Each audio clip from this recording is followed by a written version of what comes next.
taze nefesleri olan sevgili genç arkadaşlarımız. Hepiniz Hukukçular Derneği Gençlik Komisyonu tarafından tertip edilen Hukuk Okulu 8 programına hoş geldiniz.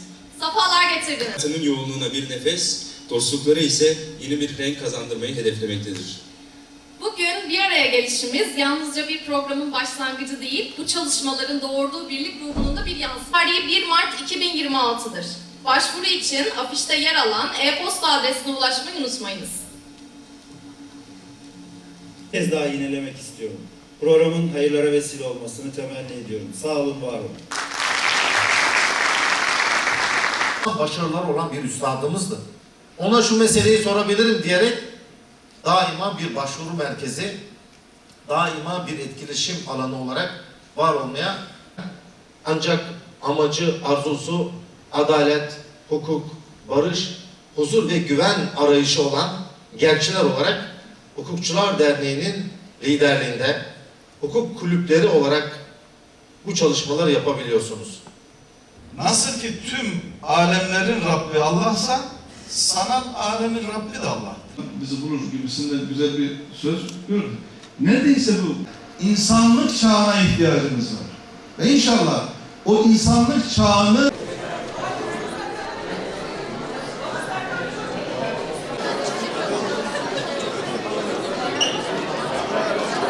Diriliş düşüncesinin kutlu mimarı, gönül ve hikmet eri merhum Sezai Karakoç, bugünkü vazifemizin manevi özünü işaret eden şu sözleriyle bize yol gösterir.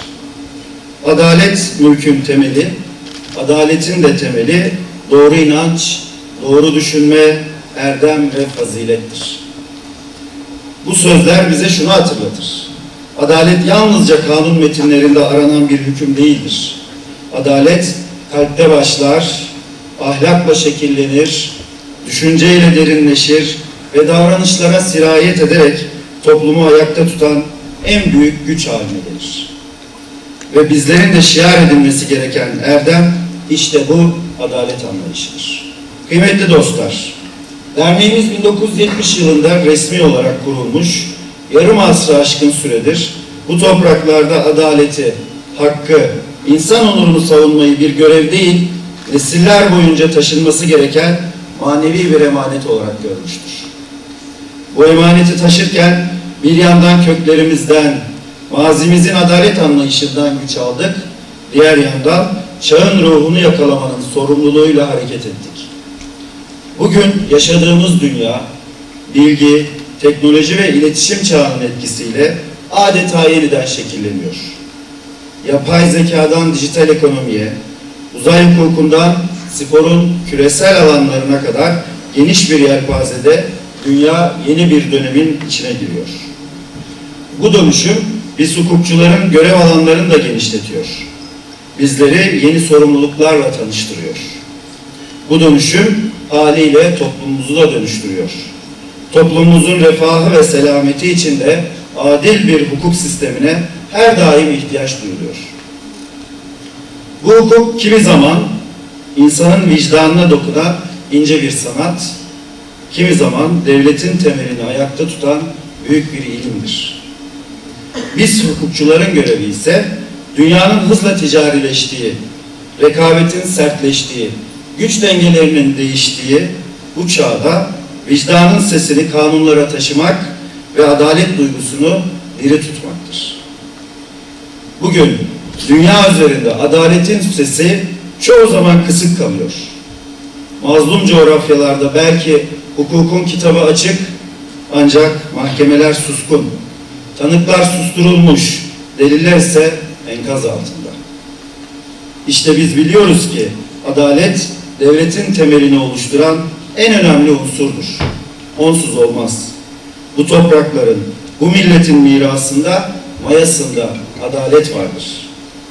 Bize düşen görev ise bu büyük mirası 21. yüzyılın şartlarıyla yeniden ihya etmek, adalet kavramını çağın imkanlarıyla güçlendirmektir. Sevgili gençler, Mevlana der ki, adalet bir nimeti yerine koymaktır.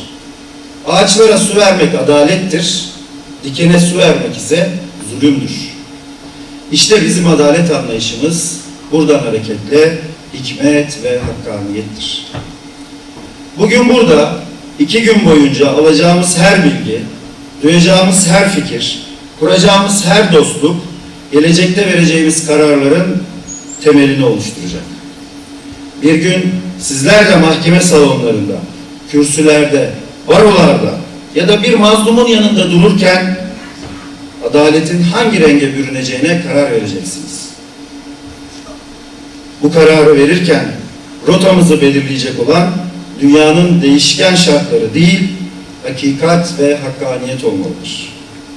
İçinde bulunduğumuz çağda her alanda dijitalleşmenin artması, kişiler arasındaki iletişimin daha karmaşık ve hızlı bir şekilde gerçekleşmesini mümkün hale getirmiştir.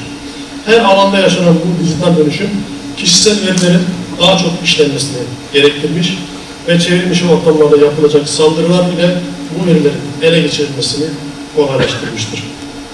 Bu noktada teknolojiyle iç içe geçmiş en tehlikeli siber güvenlik tehditlerinden biri olan sosyal mühendislik kavramı karşımıza çıkmaktadır.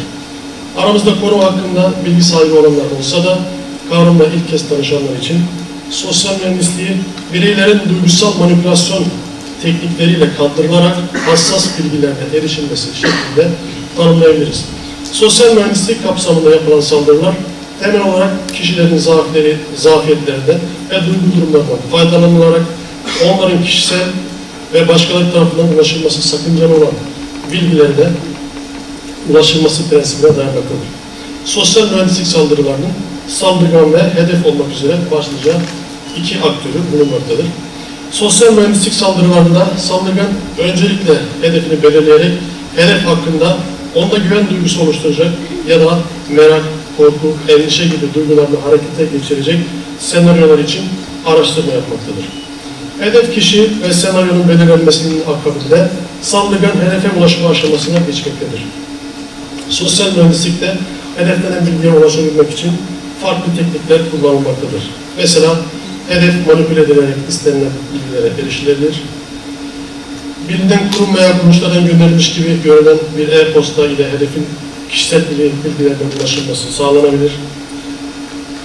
Saldırgan tarafından bir bağlantı, telefon numarası ya da saldırganın kontrol ettiği bir web adresi içeren bir mesaj gönderilerek bu mesajdaki adreslerin ziyaret edilmesi sağlanabilir.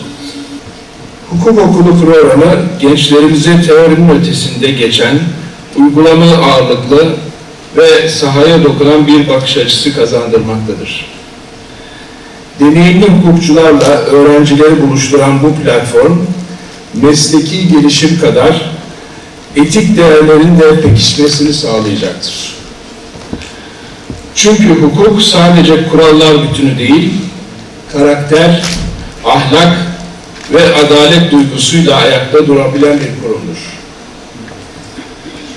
Bugün burada bulunan genç hukukçularımız şunu unutmasın: adalet arayışında gösterdiğiniz samimiyet ve mesleğinize duyduğunuz saygı, toplumun sizden beklediği en büyük güvencedir.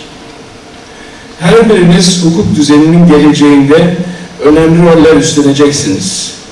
İnsanların hayatına dokunan kararlar verecek, toplumun vicdanını temsil edeceksiniz.